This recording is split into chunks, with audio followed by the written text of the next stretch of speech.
पनुआ के लग चोंघा भरसां मोटरवे M5 ते पंजाब खां कराची वेंदड़ मुसाफ़िर कोच जो टायर फाटी पियो। जे सबब कोच कल्टी थी पई। हादसे में कोच ड्राइवर आबिद हुसैन थड़े ते फोत थी वियो, जॾहिं त कोच में सवार पंज मुसाफ़िर सख़्त ज़ख़्मी थी पिया आहिनि। इन हवाले सां वधीक तफ़सील ॾेई रहियो आहे पनुआ मां CN न्यूज़ जो रिपोर्टर अयाज़ झंडीर। जी अयाज़, वाक़े जे हवाले सां कहिड़ा तफ़सील आहिनि अव्हां वटि?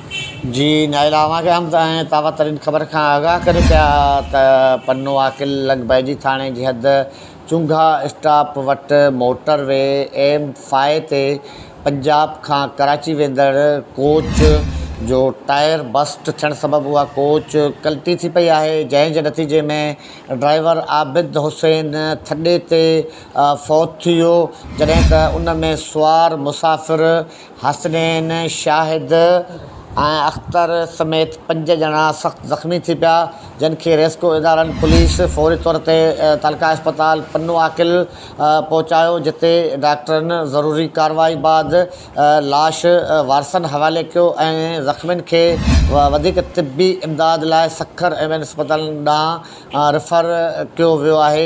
अहिड़ो दर्दनाक हादसो कोच जेका कराची मुसाफ़िर खणी वञी रही हुई, उन जो टायर बस्ट थियण सबबि पेश आयो आहे। जी महिरबानी अयाज़ तफ़सीलनि खां आगाह करण जे लाइ।